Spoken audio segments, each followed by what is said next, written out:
బాగా చదువుకుంటాడు. ఉద్యోగం కోసం ట్రై చేస్తే అదేదో అడ్వర్టైజ్మెంట్ పడిందంట ఒక ఎల్ఐసి సంస్థ నుంచి, మెట్లైఫ్ అనేటువంటి దాంట్లోంచి.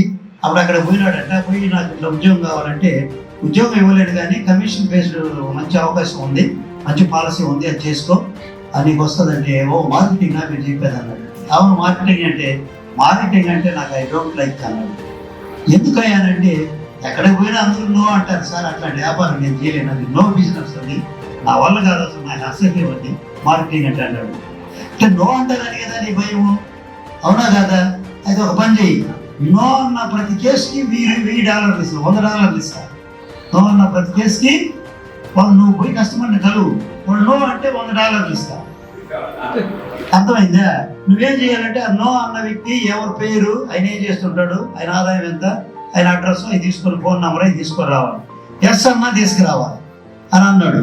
వీడు మరి సంబరపడిపోయినాడు. ఎందుకంటే ఆయన ఉద్దేశం ఏంది, నో అంటారనే కదా వ్యాపారం చేయింది. కాబట్టి ఇదేదో మంచి ఛాన్స్ దొరికింది మనకు, లక్కీ అని చెప్పి మనసులో సంతోషపడతా ఎస్ సార్ నేను చేస్తాను, అప్లికేషన్లు అన్నీ తీసుకున్నాడు.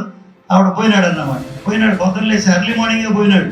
పోయి ఒకరిని కలిసినాడు. చెప్పగానే ఏమన్నాడు, నాకు పాలసీలు గెలిచి ఇష్టం లేదన్నాడు. వీడు మనసులో సంబరపడిన అమ్మాయ్య $100 వచ్చేసినాయి.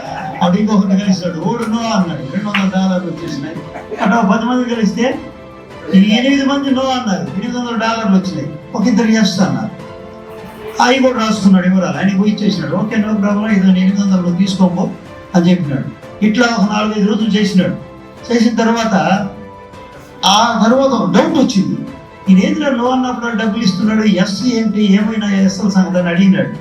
నువ్వు ఎస్ఎల్ ఏంటి సార్ వాడి సంగతి అని అంటే, ఏం లేదు, నీకు 8 మంది నో అన్నారు కదా, నీకు ఎంత ఇచ్చాను, 800 ఇచ్చాను.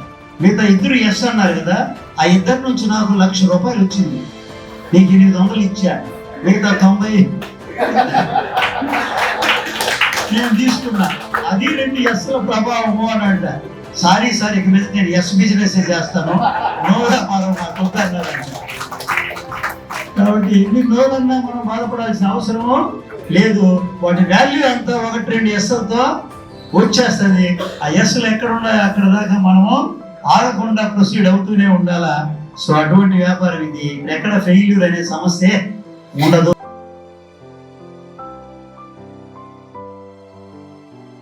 వాల్యూ నేను చదువుకుంటాడు కదా, డిగ్రీకి చదువుకుంటాడు కాబట్టి నా వాల్యూ ఎంత అడిగాను. సో మనందరూ కూడా విశ్లేషం అనుకోండి, నీ వాల్యూ ఎంత అడిగితే ఏం చెప్తాను చెప్పండి. వాల్యూ ఎంత అంటే మామూలుగా లెక్కేసుకున్నామంటే డబ్బు విషయంగా heart rate, kidney, lungs, screen, rate దాని అదొక రేటు పక్కన పెట్టింది. ఆ వాల్యూ ఎంత అడిగితే తండ్రిని అడిగినప్పుడు ఇలా బాధలు పూజ చేయాలి కాబట్టి, సరేనా నీ వాల్యూ నేను చెప్పలేకంటే కూడా నేను ఒక రాయి ఇస్తాను నీకు, ఈ రాయి తీసుకుంటే ఉదయాన్నే మార్కెట్కి వెళ్ళి దీన్ని సేల్స్ పెట్టి మార్కెట్కి వెళ్ళి ఎవరైనా వస్తారు కదా రాయి దగ్గరికి, వాళ్ళు ఎంత అడిగితే వాళ్ళు 2,000 చూపించండి, ఎవరు అడిగితే 2,000 చూపించాలి. సరే వీడు మార్కెట్కి వెళ్ళాడు. మార్కెట్కి వెళ్ళి రాయి పెట్టుకుంటే ఒక పెద్ద వచ్చింది, ఏదైనా అమ్ముతావా, అమ్ముతావా ఎంత అంటే ఓకే 2,000, 2,000 అయితే నేను ఇచ్చేస్తాను, నేను ఇస్తాను ₹2,000 రాయి. సరే రేపు ఇస్తాను, బ్యాంక్ కుదుర్చుకొని ఇంటికి పోయిన తర్వాత నాయన వాళ్ళు దేశం అంతా ఉన్నాయి ఆడబెట్టారు వాళ్ళు, నువ్వు నాకు రాయి ఇచ్చావు, అవి పిచ్చా వచ్చేసి ఆ పిచ్చా ఉన్నట్టు 2,000 పెట్టుకుంటాను రాయ, ఈరోజు భలే బేరం 2,000 కొట్టాలంటే రేపు ఇచ్చేస్తాను. సరేలే నువ్వు ఇదే రాయి తీసుకొని రేపు మ్యూజియం అడిగిందో మ్యూజియంలో రాయి పెట్టుకొని కూర్చోండి, నువ్వు ఎవరు అడిగితే ఎంత అడిగితే 2,000 చూపించాను ఇంకా 2,000. సో అక్కడ పెట్టుకుని కూర్చోండి రాయింది మ్యూజియంలో. అదే ఒక పెద్ద ఆయన వచ్చినాడు ఆర్కియాలజిస్ట్. వచ్చిన తర్వాత ఏం బాబు అవునండి ఎంత అంటే 2 చూపించాడు.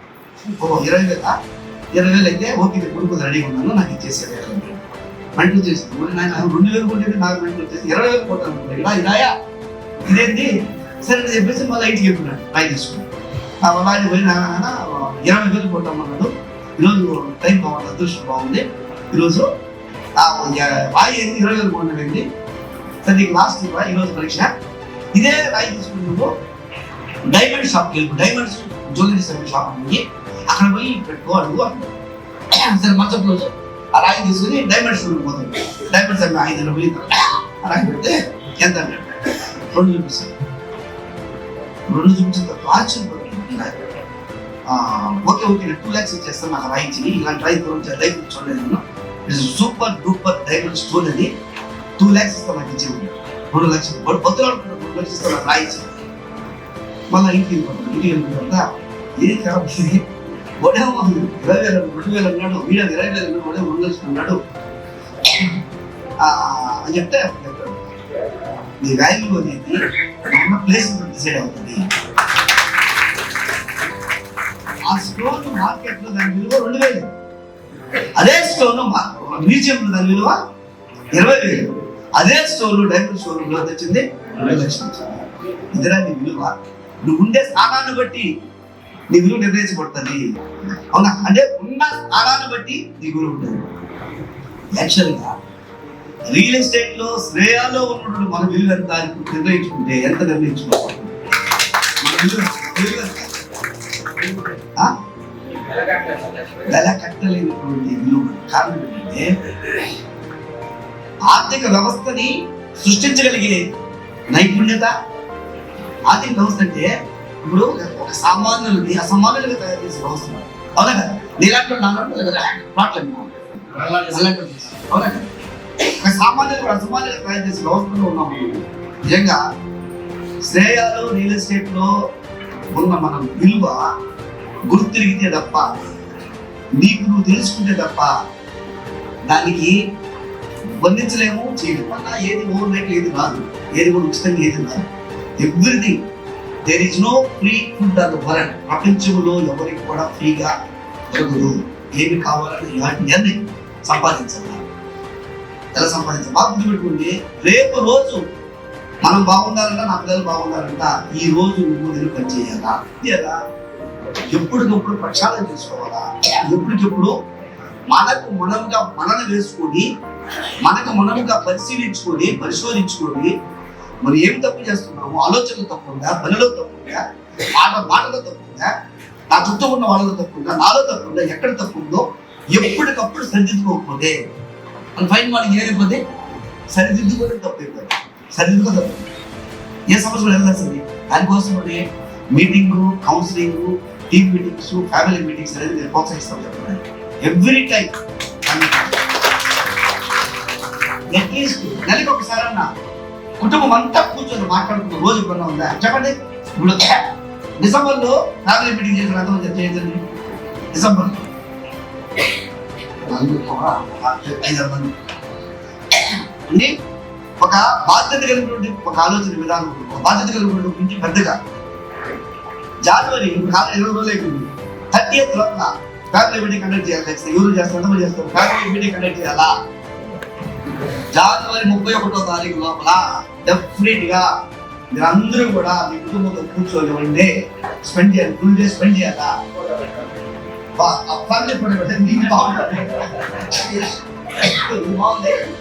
ఫ్యామిలీ మీటింగ్ పెట్టిన తర్వాత family photograph but multiple products సిటీకి చుట్టుపక్కల ఉంటాయి. 30,000 అంత తక్కువ నీకు అది ఎక్కువ దాకా అన్ని దొరుకుతాయి. అన్ని వేరే వేరే ప్లేసెస్ లో ఉంటాయి. కాబట్టి easy to success here only. ఇక్కడ శ్రేయాలో ఈజీగా సక్సెస్ అయిన తర్వాత ఇది ఒక ప్లాట్ఫామ్.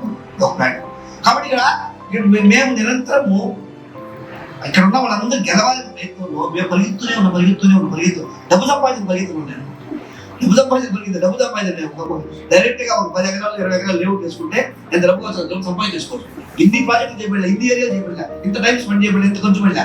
కేవలం 10 ఎకరాలు డైరెక్ట్ గా ఒక లేఅవుట్ చేసుకుంటే నేను సంపాదించుకోవచ్చు. కానీ ఇక్కడ ఎందుకు ఎక్కువ నంబర్ ఆఫ్ ప్రాజెక్ట్స్ ఎందుకు ప్రయత్నిస్తున్నాం అంటే మోర్ పీపుల్ సక్సీడ్ అయిన కోసం ఎక్కువ.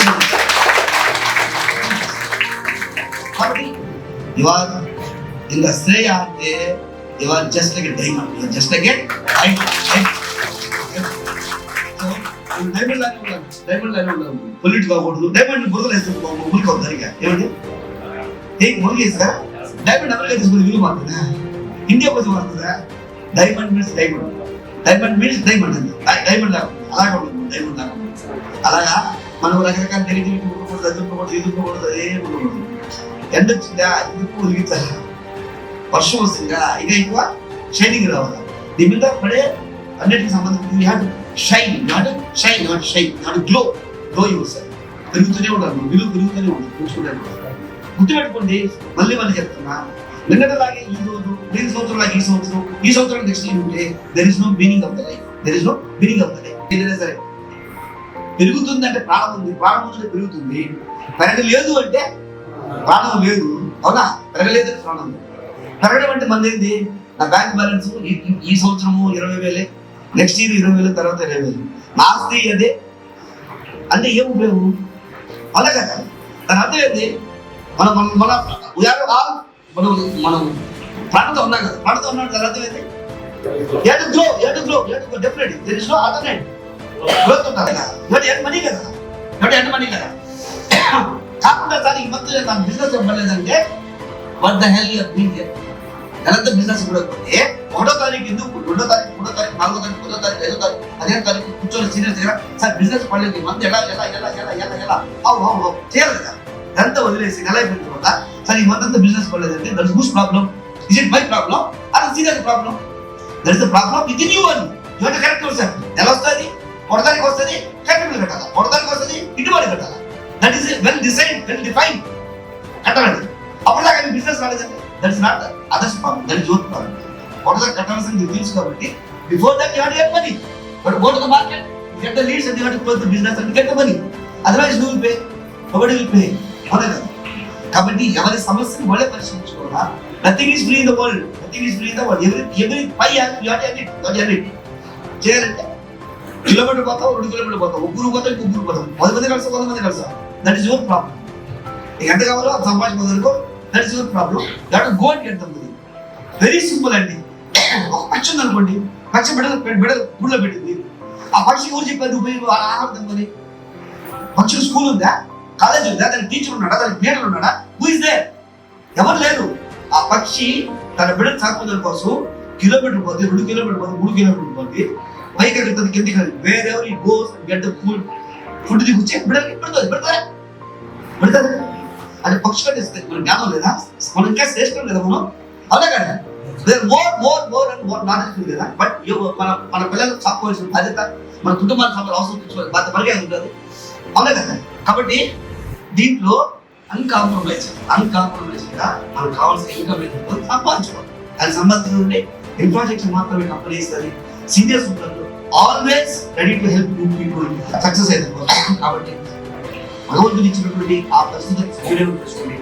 అందరూ సక్సెస్ అవ్వాలి. ఎవ్రీబడీ హ్యాస్ టు ఫ్లరిష్, అందరూ హ్యాపీగా ఉండాలి. కాబట్టి ఈ యొక్క 2024 సంవత్సరం నాకు సక్సెస్ఫుల్ గా ఉంది, మనసు గుండె మీద చేసుకుని నాకు సక్సెస్ఫుల్ గా ఉంది మాట్లాడదు తప్ప 5 సంవత్సరమే కన్సిడర్ అయ్యాను అనే మాట్లాడుకోకూడదు. అంటే ఇప్పుడు నుంచి 20 నుంచే ఫస్ట్ వీక్, సెకండ్ వీక్ నుంచే ఎవ్రీ వీక్ మనం మాట్లాడుకుంటూ ప్రక్షాళన చేసుకుంటూ పోతూ ఉంటే 2024 వరకు yes it is my year, 2024 is my year, I own it, I earn it, నా లైఫ్ మార్చుకున్నాను. అలా ఉండగలిగితే లైఫ్. కాబట్టి అలా ఉండాలని కోరుకుంటూ మీ అందరికీ ఆ బాబు ఓ కోతి ఉండాలి, గుర్తుపెట్టుకోండి. ఓ కోతి అంటే ఓ అంటే ఓపిక, కో అంటే కోరిక, తి అంటే తీరిక. ఓ కోతి అంటే అది ఆ కోతి కాదు. ఓ కోతి అంటే ఓపిక, ఓ అంటే ఓపిక, కో అంటే కోరిక, తి అంటే తీరిక. ఈ 3 ఉన్న వాళ్ళకి అపజయం అనేదే లేదు, సక్సెస్ తప్ప, విజయం తప్ప. నాకు అవకాశం ఇచ్చిన కన్నేశ్వరరావు గారికి నవ్వుతూ విన్న మీ అందరికీ నా హృదయపూర్వక నమస్కారాలు. Thank you.